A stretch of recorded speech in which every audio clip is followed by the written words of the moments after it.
yeah, just going to read my book for a little bit and drift off to sleep. It's very peaceful here. Very quiet night. Unless anything magic or tragic happens, I'll see you in the morning. Night then. Morning. Wow. That was a good night. I had quite a good night's sleep actually. Woke up at 2 AM for a pee. Yeah, and then just drifted back off to sleep again. I was warm last night, which is good, but I did have to have the hood up. The sun. I bet it looks lovely out there. God.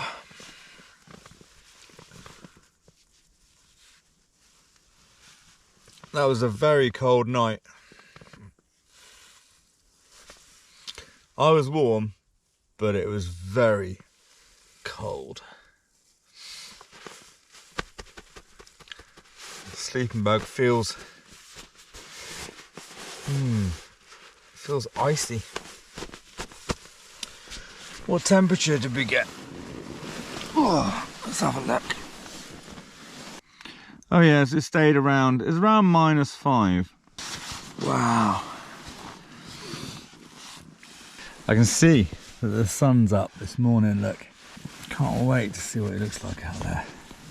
Oh yeah, it was icy, look. On my sleeping mat. There's ice. On my sleeping mat. Oh. Yeah, so it's 8:32. So went to sleep at 11 and yeah, woke up at 8:30. That's pretty good.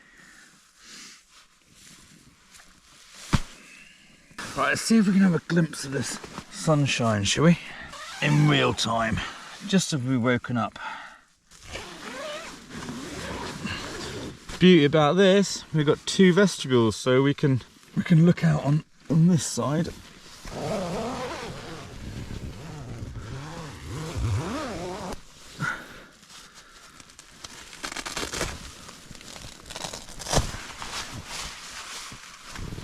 Yeah, it's a frosty night. Look at the tent. Oh, look at the tent. Wow. Amazing.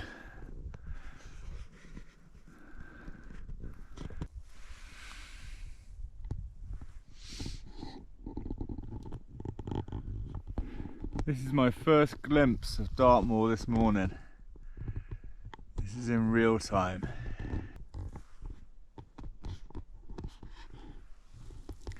That was a blooming cold night.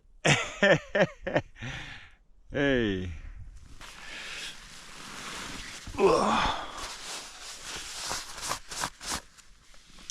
Okay, let's get that zip. Back up again a minute. Whoa. Crikey.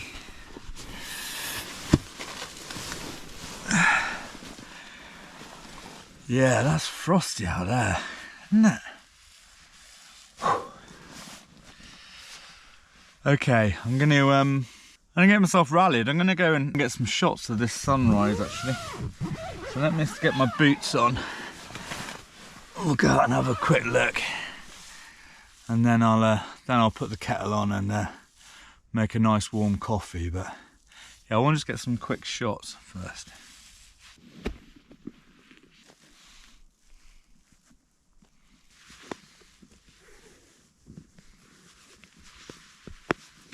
The boots are frozen, not surprisingly, along with everything else. What a morning.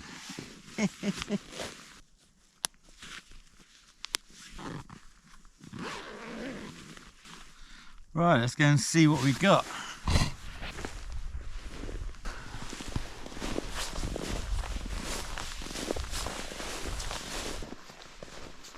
Beautiful. Beautiful Dartmoor. Wow.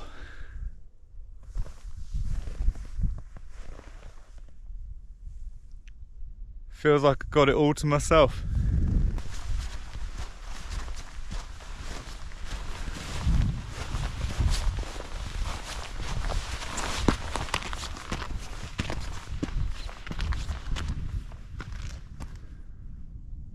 Wow.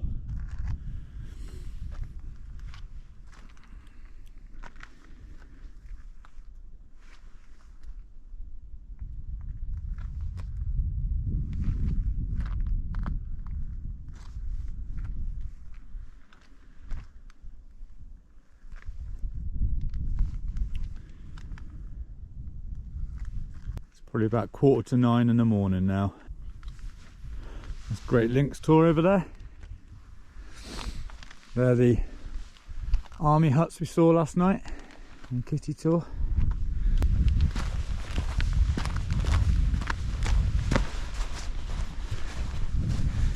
Beautiful morning.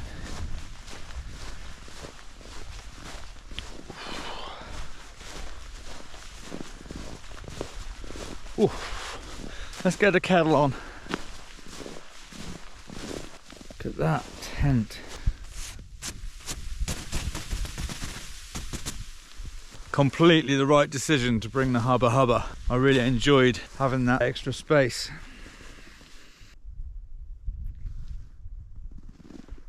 So I put my water in my sleeping bag, if you remember, and I also put my gas canister in my sleeping bag as well, because I know the cold can affect gas, so I thought it'd be a sensible thing to do that.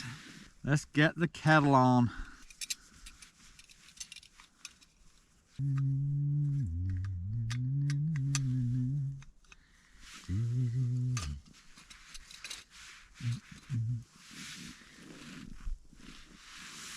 Ooh. Frosty.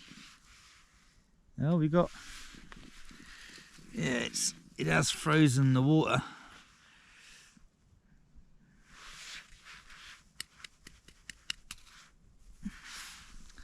That'll be right out, because we can put this on the boil. Hey. Let's get that ripping. Let's get a coffee on the go. Just filming that then, my fingers are really cold out there. So we've also got some breakfast, which is a rice pudding and cinnamon. I thought that'd be quite nice for breakfast. Why not, eh? It's meant to be a dessert, but same thing.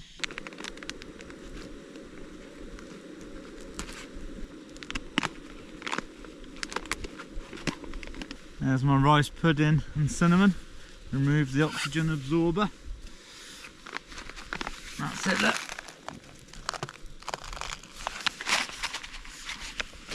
125 millilitres of water, it says. Don't know how I'm going to work that one out. Fortunately on this I do have measures on the inside of this cooking pot, so we can judge. I can judge by this.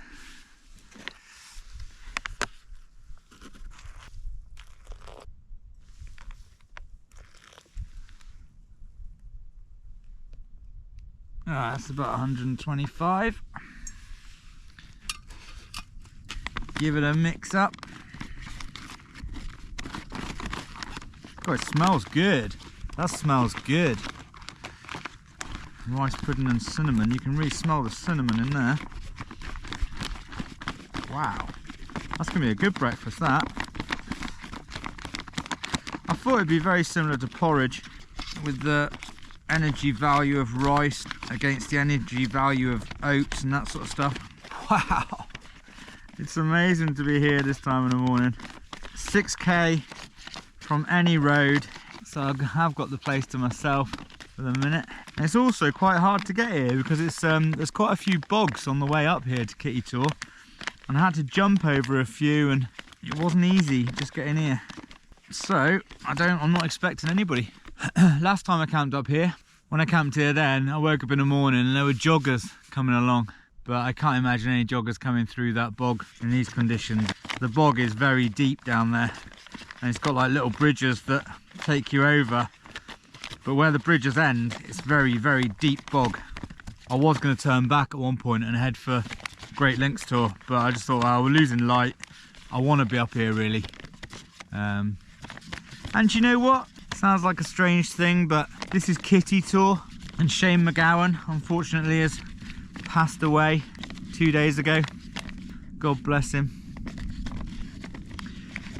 But one of his songs mentions Kitty.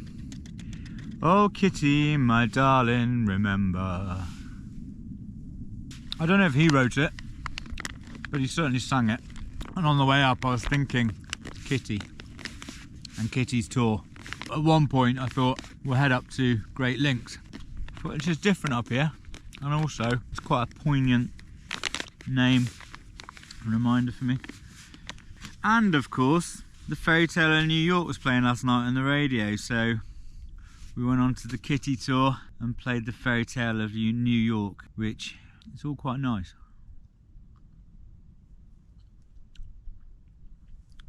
Rest in peace, Shane.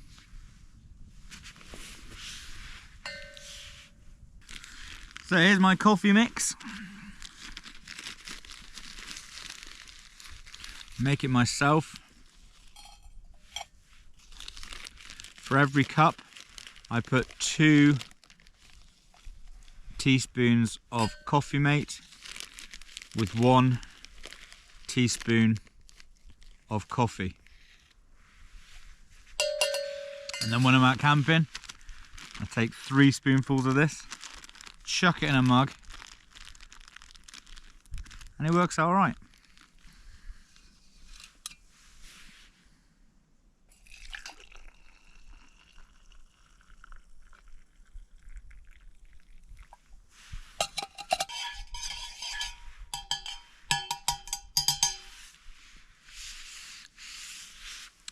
Yeah, it looks good.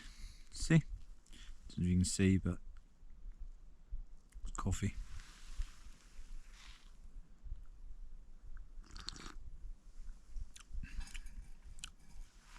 Yeah, that's nice. I think while we're waiting for the rice pudding to hydrate, we'll open the sweetie tub. Look at this. This is my takeaway container, which I've put the addition of some duct tape all around it. And look at this, decisions. Got all sorts in here.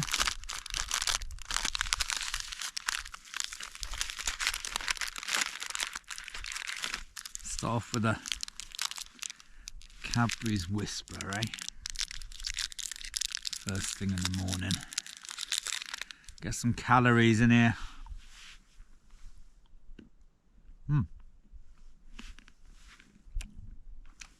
Crunchy.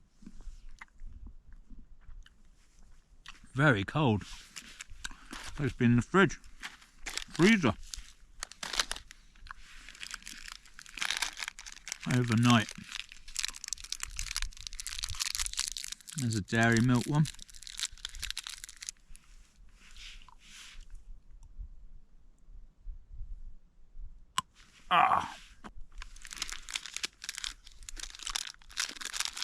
Saurine.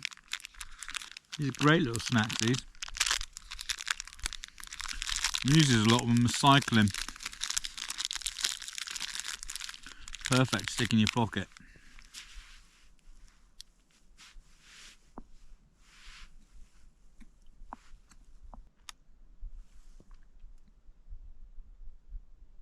Silence.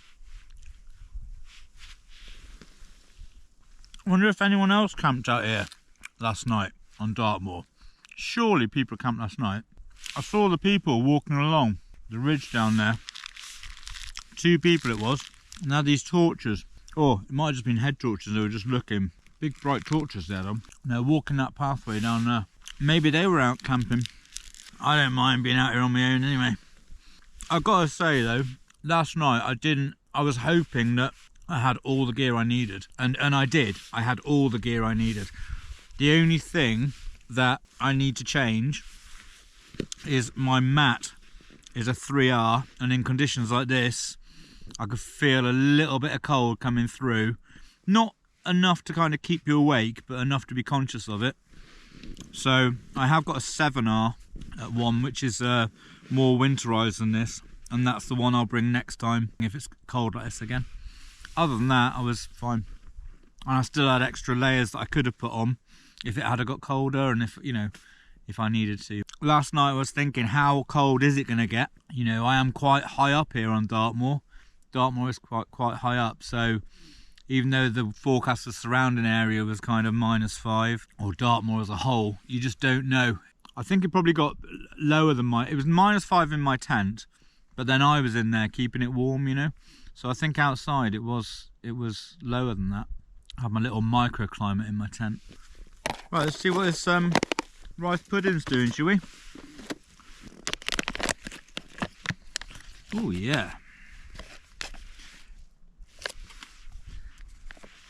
Look at that. Looks a bit like a, not off-putting, but it looks a little bit like a load of maggots with the bits of cinnamon in it.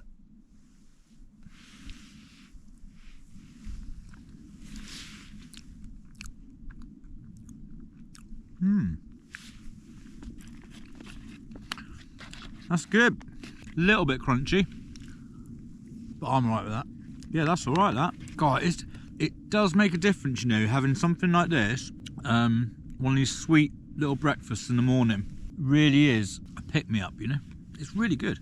I had porridge and strawberries that my son bought me for Christmas when I came camping last year, out in the snow on Great Links tour, and that was really nice, and that's what got me into the importance of having a nice warm breakfast when it's cold like this.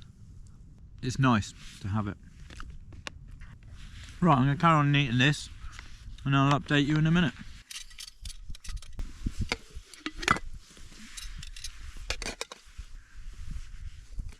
Right, I'm going to start packing everything away now. Here's my water in my double sock layer.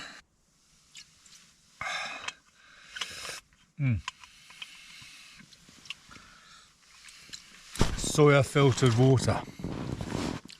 Soya filtered Dartmoor water. You can taste that soya filter a little bit. Good though. This sleeping bag's so good. So chuffed with it. And it is the right size. I know someone said it might not be the right size, but it is. I find it really good.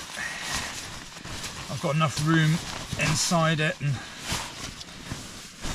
it's the right weight.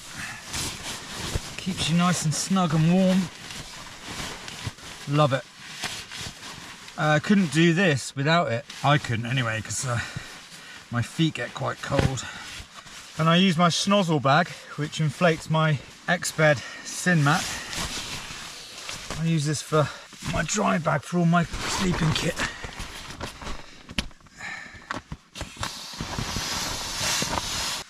Got my Rab silk liner to save getting my sleeping bag dirty. I always use a liner, then you can just wash the liner then, instead of having to wash the whole sleeping bag, which can be a bit of a mission. Ugh.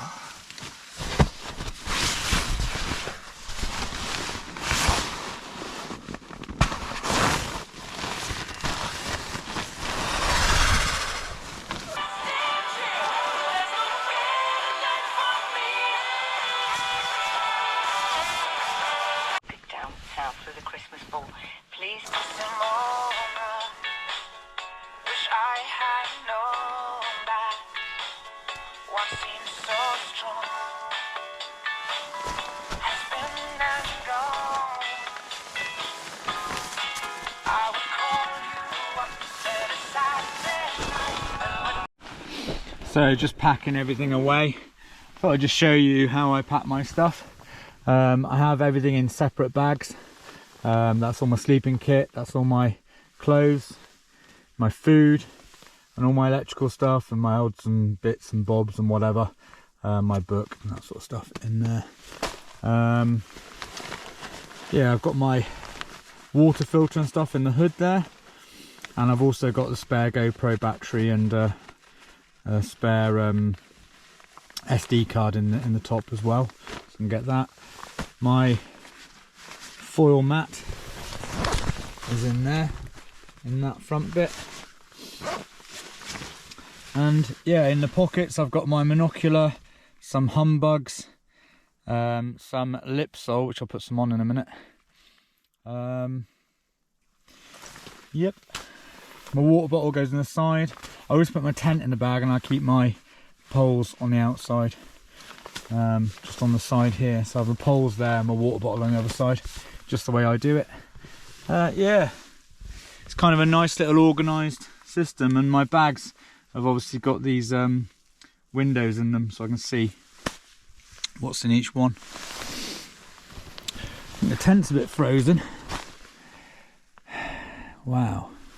So yeah, I'm just going to pack everything in here, and then it's time to get the tent down.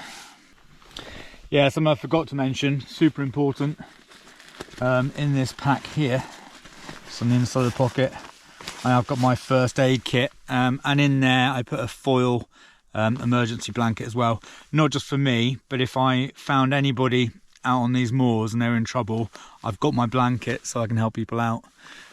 So yeah, I've just it's a reduced sized first aid kit from what I normally take, because winter backpacking and camping is quite heavy anyway, because you have to have a bigger sleeping bag, bigger everything, you know, extra clothing, that sort of stuff. So I've reduced my first aid kit down to just essential stuff like plasters and that sort of thing, and paracetamols, that sort of thing, tweezers.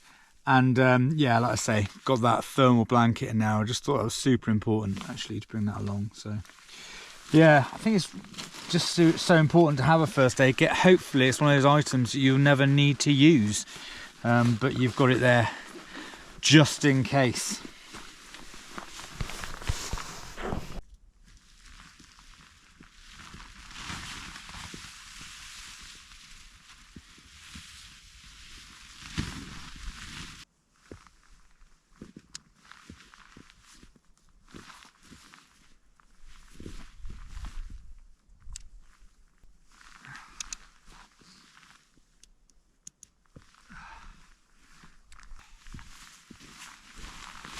Voila!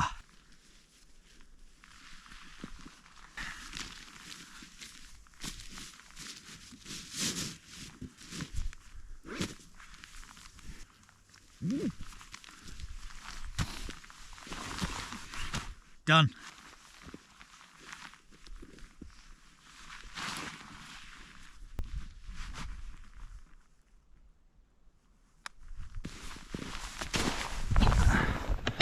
All done, packed up, cleared up, checked the area, and of course, as always, leave no trace. Ace. Right, which way are we going to get out of here?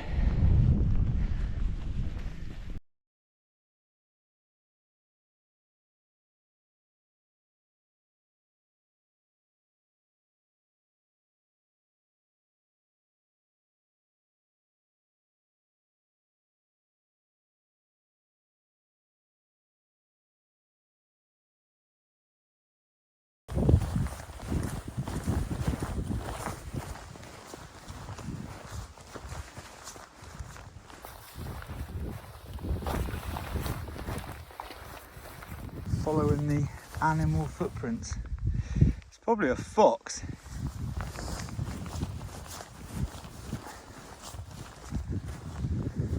Just seen a group up there.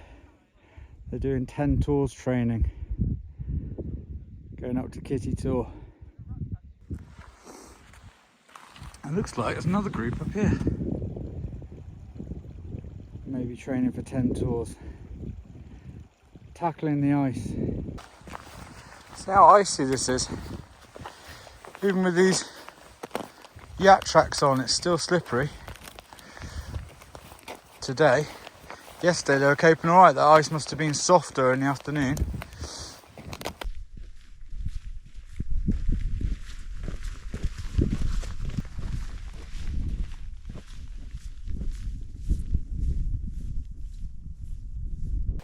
The old yak track's on, wearing up too well. Look, got the hat popped out there. And this is split as well. I think they're only made for walking around the streets, possibly. These are going to be the Yak Track Pros though. I just thought they'd handle this.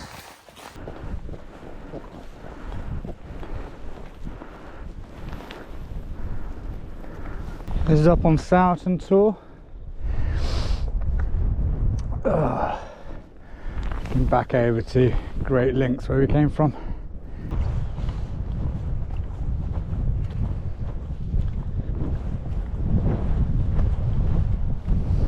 So I'm just heading down off Sowerton Tour now, and that's the end of our little wild camping adventure on Dartmoor, winter solo wild camping adventure in -5 conditions. It was a good challenge and I really enjoyed it, and I learnt a few things as well. You know, I've got to get my other camping mat. It's been a really good experience, and that's kind of why I've done it. I've done it to kind of push myself a little bit and just see how I cope, you know, when it's in these extreme conditions. So I hope you enjoyed that video. If you did, please give me a thumbs up. If you want to subscribe, that'd be great. And yeah, I'll see you next time on another adventure. Adventures with Mark Horsebox.